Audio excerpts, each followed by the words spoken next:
නිරාගමික බුදුදහම ටිකක් අමුතු මාතෘකාවක්. නිරාගමික බුදුදහම කිව්වහම ඔක්කොලාම බුද්ධ ආගම කියලා ආගමක් නේ හිටියේ. ඉතින් අපි අද කතා කරන්නේ නිරාගමික බුදුදහම ගැන. පහුගිය දේශනා ටිකේම අපි කතා කරේ බුදුදහම වැරදිට අල්ලගෙන ආගමක් කරගෙන ආපු විනාශය පිළිබඳව මේ දේශනා මාලාව අහපු අය හොඳට ඒක දකින්න ඇති, දැනගන්න ඇති. ඉතින් මම ඒක තවදුරටත් ඔයගලන්ට තේරුම් ගන්න පහසු වෙන්න කතා කරන්න තීරණය කරා. නිරාගමික බුදුදහම. බුදුදහම කියන්නේ බුද්ධ දේශනාව තමයි. බුදුදහම කිව්වහම ඒක සදාකාලික එකක්, හැමදාම තියෙනවා. බුදුදහම කියන්නේ ස්වභාව ධර්මයේ. ඒක අපිට දේශනා කරේ හඳුනාගෙන ගෞතම බුදුන් වහන්සේ. ඉතින් මොන බුදුවරයාවත් බුදුදහම තමයි කියන්නේ. ඒක අලුත් දෙයක් නෙවෙයි, අලුත් නිෂ්පාදනයකුත් නෙවෙයි. ඒක සදාකාලික තියෙන දෙයක්. බුදුවරු කාලාන්තරයකට පස්සේ ඇවිල්ලා හඳුනගෙන ලෝකෙට දේශනා කරනවා. ඒක අපි බුදුදහම කියනවා. ඇත්තටම බුදුදහම කියන්නේ ලෝක ස්වභාවයට, ලෝක ධර්මතාවයට. බුදුදහම කියන්නේම ධර්මතාවක්. ඊළඟට මේක නිරාගමිකයි. දැන් නිරාගමික වෙන්නේ කොහොමද? නිරාගමිකයි කියන්නේ ආගමික නොවේ, ආගමක් නොවේ කියන එක. ඒතර ආගමක් කියන්නේ මොකක්ද? ආගමක් කියපුවාම හුඟක් වෙලාවට ආගම අන්ධයි, අන්ධ විශ්වාසය, අන්ධ භක්තිය. ආගමක් අපිට විමසන්න බෑ, ගවේෂණය කරන්න බෑ. කියන දේ පිළිගන්න ඕනේ. ඒක විශ්වාස කරන්න ඕනේ. දෙවියන් වහන්සේ ලෝකේ මැව්වා කිව්වහම අපිට ප්‍රශ්න කරන්න බෑ. කොහොමද මැව්වේ, කවද්ද මැව්වේ? එහෙම වෙන්න පුළුවන්ද? ඒතර දෙවියන් වහන්සේ ලෝකෙ මැව්වනම් දෙවියන් වහන්සේ මැව්වේ කවුද? ඒ වගේ ප්‍රශ්න ගොඩකට මිනිස්සු පැටලෙනවා. උත්තර දී ගන්න බැරුව යනවා. ඒකෙන්ද ඒගොල්ලෝ කිව්වා දෙවියෝ විශ්වාස කරන්න, දෙවියෝ ප්‍රශ්න කරන්න එපා. දෙවියෝ විශ්වාස කරේ නැත්තම්, දෙවියෝ සැක කරොත්, දෙවියෝ ප්‍රශ්න කරන්න පටන් ගත්තොත් සමහර ආගම්වල දෙවියෝ පිළිගන්නේ නැති අයගේ බෙල්ල කපලා මරනවා. එහෙමත් තියෙනවා.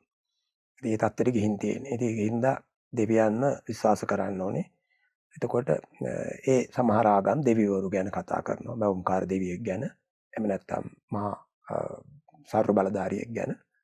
තව ආගම් තියෙනවා ඔය කතා කරනවා බ්‍රහ්මයා ගැන. මහා බ්‍රහ්මයා. බ්‍රහ්මයා තමයි ලෝකෙ මැව්වේ. අර දෙවියෝ මැව්වා වගේ මේකේ බ්‍රහ්මයාම වන්නේ.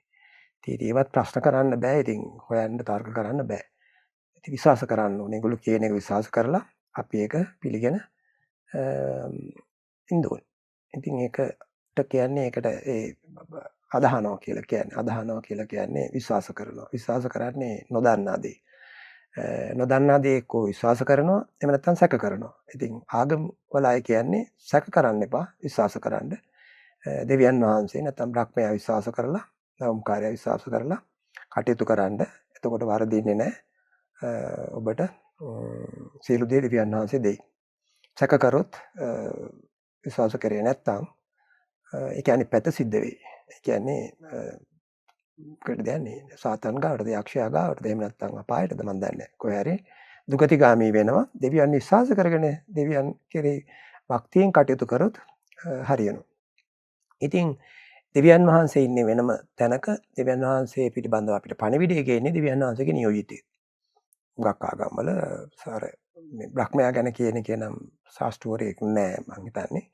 කොහොම වුණත් ආගම්වල ක්‍රියාකාරීත්වයක තමයි. එතකොට දැන් බුදුන් වහන්සේ දේශනා කරේ එහෙම එකක් නෙමෙයි. ඒක විශ්වාස කරන එකක් නෙමෙයි. බුදුන් වහන්සේගේ කිව්වේ ඇවිත් බලන්න. අනිත් එක දැන් ආගමික දැන් දේවාගම්වල සියල්ල එළියේ තියෙන්නේ.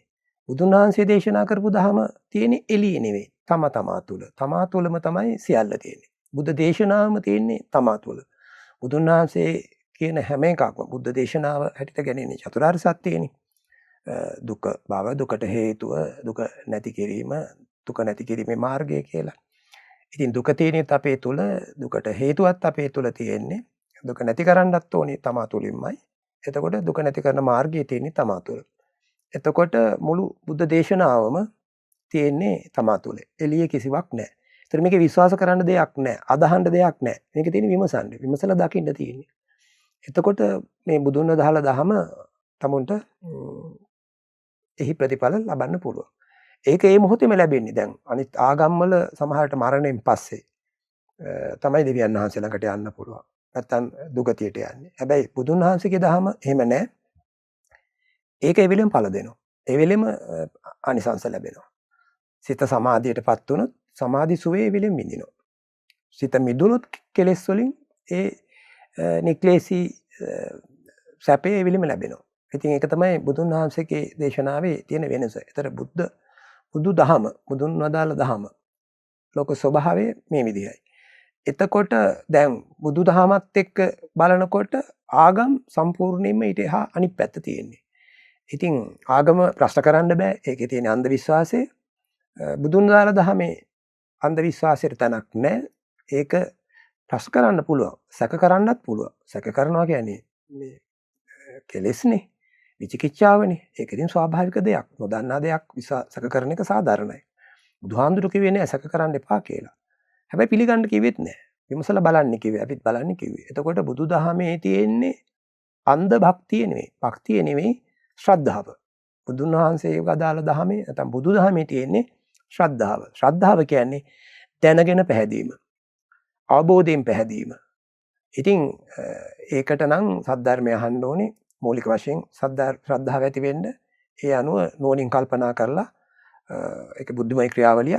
ඒ තුලින් තමයි පැහැදීම ඇති කරගන්නේ. නැතුව අන්ධ විශ්වාසයේ නෙවෙයි. එතකොට දැන් ඔයගොල්ලන්ට පේනවා ඇති ආගමකයි බුදුන් වහන්සේ වදාළ දහමයි අතරේ තියෙන වෙනස. එතකොට බුදුදහම කියන එක හත්පසින්ම වෙනස් ආගම්වල තියෙන தত্ত্বය දිහා බලනකොට. ඉතින් පහුගිය කාල සීමාවේ ඉතින් අපි දැක්කා දිගින් දිගටම මේ රටේ බුදුන් වදාළ දහම ආගමක් බවට පත් කරගෙන අන්ධ විශ්වාසය පදනම් කරගෙන වැඳුම් පිදුම් කරන ගාථා කියන ඉතින් නොයෙකුත් දේවල් මම පසුගිය දේශනා කීපයේදී ඒවා විස්තර කරා. පන්සලක් හදාගෙන මේ ඒකේ වැඳුම් පිදුම් කරන්න ඕන කරන දේවල් හදාගෙන මේක දිගට කරගෙන ආවා. මම දැන් කියන්න ඕනේ නැහැ. ඔයගොල්ලෝ දැක්කා. දැන් අලුතෙන් අහපු අයට කියලා මේක අහන්න පුළුවන් මේ දේශනාවල. අපි දිගින් දිගට මේ පිළිබඳ දේශනා කීපයකින් විස්තර කරා. ඉතින් අද මට ඕනකම තිබුණේ මේ ආගමක් සහ බුදුන් වහන්සේ වදාළ දහම අතර තියෙන ප්‍රබල වෙනස්කම පෙන්වා දෙන්න. ඉතින් ඔක තමයි වෙනස. අරකේ තියෙන්නේ අන්ධ විශ්වාසය, අන්ධ භක්තිය. ආගම්වල බුදුන් වදාළ දහමේ තියෙන්නේ දැනගෙන පැහැදීම, ඒක ශ්‍රද්ධාව. එතකොට ආගම්වල තියෙන්නේ දාන, ශීල, භාවනා, දන් දෙනවා, සිල් රකින්නවා. ඒකෙත් භාවනාව ඒගොල්ලන්ගෙත් තියෙන හැම ආගමකම වගේ තියෙන භාවනාවක්, පුංචි භාවනාවක්. බුදුන් වදාළේ දාන ශීල භාවනා නෙවෙයි බුදුදහමේ තියෙන්නේ සීල සමාධි ප්‍රඥා. සීල සමාධි ප්‍රඥා කියන එක කිසිම ආගමක නැහැ. සීලය පිහිටලා සමාධිය වඩලා ප්‍රඥාව වඩා කියන එක තියෙන්නේ බුදුදහම තුළ විතරයි. ඒතර සීල සමාධි ප්‍රඥා කියලා කියන්නේ සතර සතිපට්ඨානෙ වඩන එක. ඒතර සතර සතිපට්ඨානෙ කියන එක ආරෂ්ඨාංග මාර්ගය කියන එක චතුරාර්ය සත්‍ය කියන එක වෙන කිසිම ආගමක නැහැ. බුදුදහම විතරයි තියෙන්නේ. ඒ මොහොතේ පළ දෙන බුදුදහම තමයි අපිට අත්හදා බලන්න පුළුවන් ආනිසංස ඒ මොහොතේම භුක්ති විඳින්න පුළුවන්. ආගම්වල ඊට වඩා වෙනස්.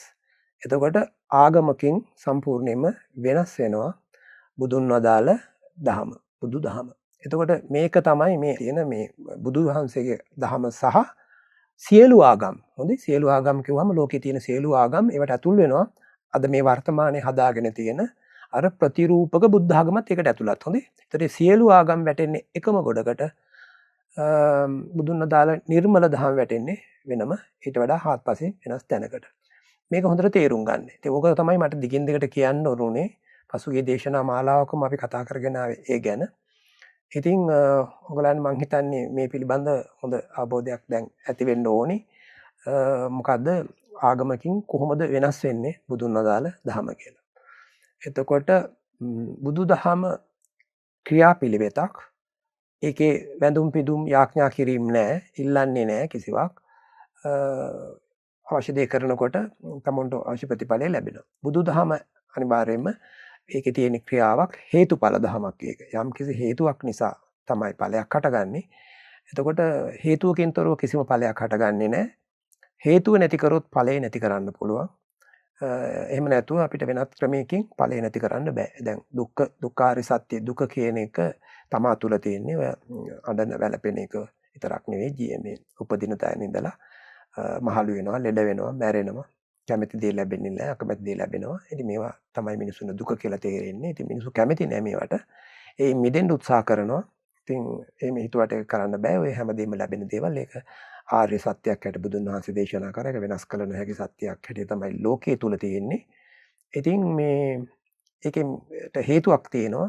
ඉතින් ඒ හේතුව ඊළඟට ඒ දුක ඒ කියලා එතනින් නිකන් හිටියනේ අපි දන්නා දුක ඔය ඉපදෙන මැරෙන ලෙඩ වෙන එක. ඊට අමතරව පංච උපාදානස්කන්ධා දුක්ඛ කියලා ලොකු දාර්ශනික ප්‍රකාශයක් බුදුන් වහන්සේ කරා. ඒක නිවන් දකින්න ක්‍රියාවලිය ප්‍රතිපදාව පුරනකොට කවදා හරි ඒක දකිනවා. එදාට ඒ දුක යාට දකින්න දැක්කට පස්සේ දුකෙන් මිදෙනවා.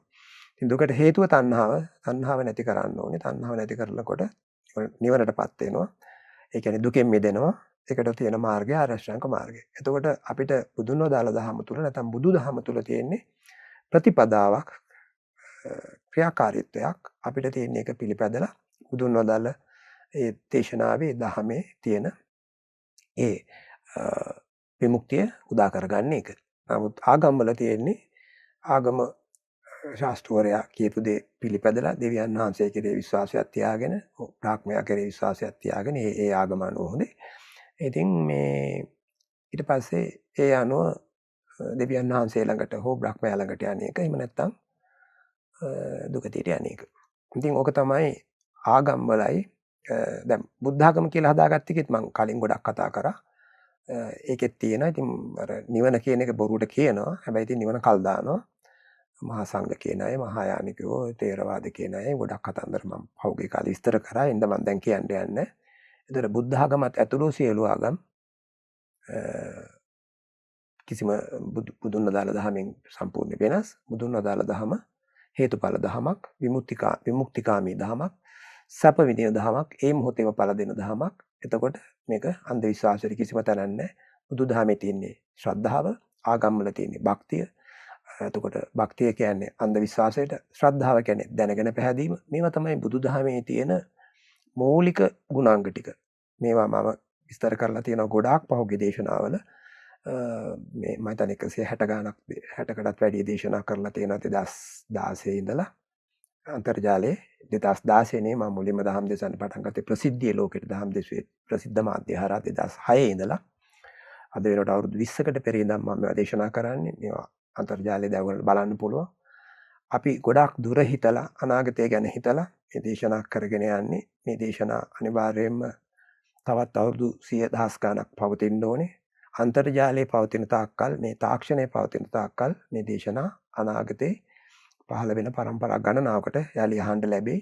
ලෝකේ එකම දහම ආගමක් නොවන බුදුන් වහන්සේ දහම.